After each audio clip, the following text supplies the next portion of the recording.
हिवाळ्यात उत्तम दर्जाचे मोठे आणि रसाळ लिंबू बाजारात येतात। हे लिंबू लोणचे करण्यासाठी योग्य असतात, त्यामुळे या दिवसात तुम्ही लिंबूचे लोणचे करू शकता आणि वर्षभर त्याचा आस्वाद घेऊ शकता। नमस्कार, मी वैष्णवी, स्वागत आहे आपलं वैष्णवीज रेसिपी या यूट्यूब चॅनलवर। आज आपण वर्षभर टिकणारं लिंबू मिरचीचं लोणचं बनवूया। या लोणच्यासाठी आपण बाहेरील कुठलाही विकतचा मसाला न आणता घरीच लोणचे मसाला तयार करून परफेक्ट असं लोणचे कसे करायचे ते बघूया। पण त्या अगोदर अजूनही तुम्ही चॅनलला सबस्क्राइब केलं नसेल तर चॅनलला नक्की सबस्क्राइब करा। लिंबू आणि हिरवी मिरचीचं लोणचं बनवण्यासाठी मी इथे पाव किलो हिरवी मिरची घेतलेली आहे। ही गडद हिरव्या रंगाची मिरची आहे। ही मिरची जास्त तिखट असते। या ठिकाणी तुम्ही कमी तिखट असलेली पोपटी रंगाची मिरची सुद्धा वापरू शकता। तर त्याचबरोबर 15 लिंब घेतलेली आहेत। पिवळ्या रंगाची पिकलेली लिंब आहेत। लिंबू घेताना अशी पातळ सालीची आवरण असलेली लिंब घ्या। जाड साल असलेले लिंब घेऊ नका, त्यामुळे लोणचं कडवट लागू शकते। सर्वात आधी लिंबू आणि मिरची आपण स्वच्छ धुवून घेऊया। तर पाणी घेतलेले आहे। पाण्यामध्ये अर्धा चमचा मी इथे मीठ घातलेले आहे। असे मीठ घालून धुवून घेतल्याने लिंबाला छान एक चकाकीपणा येतो आणि लोणचं फार काळ टिकण्यास मदत होते।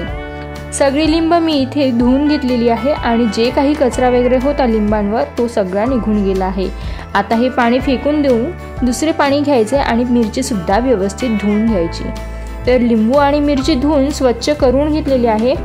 आता एका कॉटनच्या कापडाने हे लिंबू आणि मिरची स्वच्छ पुसून घ्यायचे, कोरडे करून घ्यायचे।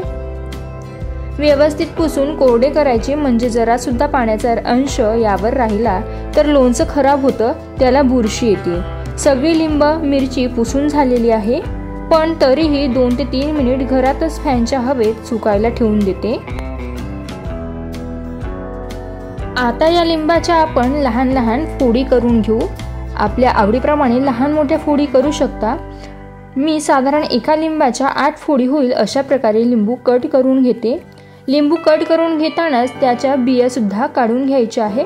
या बिया जर अशाच राहिल्या तर लोणचं कडवट लागतं। तर सगळ्या लिंबाच्या फोडी करून झालेल्या आहे। आता या फोडी एका मोठ्या भांड्यात किंवा ताटामध्ये काढून घ्यायच्या। आता मिरचीचे सुद्धा काप करून घेऊ।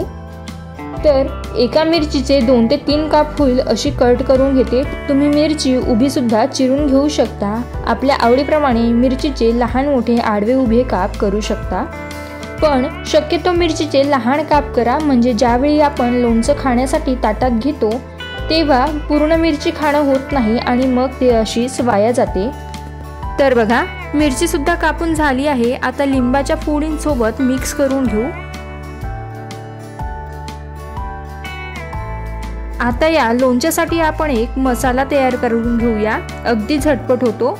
तर पॅनमध्ये मी 3 चमचे मोहरी घेतलेली आहे, 2 चमचे जिरे घेतले, 2 चमचे धणे घेतले, तसेच 1 चमचा बडीशेप घेतलेली आहे। हे मसाले 2 मिनिटं मंद आचेवर भाजून घ्यायचे आहे। अगदी सुगंधित होईपर्यंत सर्व मसाले भाजून घेतले। गॅस बंद करायचा। आता हे सर्व मसाले थंड होऊ द्यायचे। थंड झालेले मसाले मिक्सर जारमध्ये काढून घेऊया। आता या मसाल्यांची आपल्याला फाईन अशी पावडर तयार करायची आहे।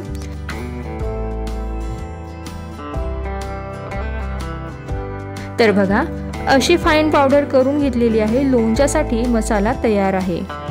या मसाल्यामुळे लोणच्याला छान चव येते। या फोडींमध्ये पाव चमचा हळद टाकायची आहे आणि 3 चमचे मीठ टाकायचं। तयार केलेला मसाला आपण यात घालूया आणि मिक्स करून घ्यायचं। मसाले व्यवस्थित सगळ्या फोडींना कोट होईल अशा प्रकारे मिक्स करून घ्या। बघा, सगळ्या फोडी मसाल्याने छान कोट झालेल्या आहेत। आता 1 वाटी तेल गॅसवरती गरम होण्यासाठी ठेवलं आहे। तेल गरम झालं की त्यात अर्धा चमचा मोहरी टाकली आणि अर्धा चमचा जिरे। गॅस बंद करायचा। तेल थोडं गार होऊ द्यायचं। तेल हलकसं गरम असतानाच त्यात आपण 4 चमचे मोहरीची डाळ घालायची आहे। लक्षात ठेवा, तेल गरम गरम असताना त्यात मोहरीची डाळ टाकू नका, नाहीतर ते करपून जाईल आणि लोणच्याची चव बिघडू शकते। आता हे तेल पूर्णपणे गार होऊ द्यायचं आणि नंतरच हे लोणच्यामध्ये घालायचं आहे। तर तेल पूर्णपणे थंड झालेले आहे। तेल लोणच्यामध्ये घालूया आणि मिक्स करून घेऊया। तर लोणच्यामध्ये तेल वापरणं पूर्णपणे ऑप्शनल आहे। तेलाचा एक थेंब सुद्धा न वापरता हे लोणचे तुम्ही करू शकता। फक्त जी मोहरीची डाळ आहे ती भाजून डायरेक्टली तुम्ही लोणच्यात टाकायची। सगळं व्यवस्थित मिक्स करून झालेलं आहे। तर तयार आहे लिंबू मिरचीचं लोणचं। जसजसं हे लोणचं मुरल्या जातं तसतशी या लोणच्याची चव सुद्धा वाढत जाते। तर करायला अगदी सोपी आहे, सहज करू शकता हे चटकदार लिंबू मिरचीचं लोणचं। तर कशी वाटली ही आजची रेसिपी? या हिवाळ्यात नक्कीच करून ठेवा चटकदार असं लिंबू मिरचीचं लोणचं। वर्षभर छान टिकतं, अजिबात खराब होत नाही। चला तर मग रेसिपी आवडली असल्यास व्हिडिओला लाईक करा, चॅनलला सबस्क्राईब करा आणि जास्तीत जास्त शेअर करा। पुन्हा भेटूया अशाच नवनवीन रेसिपींबरोबर। तोपर्यंत धन्यवाद।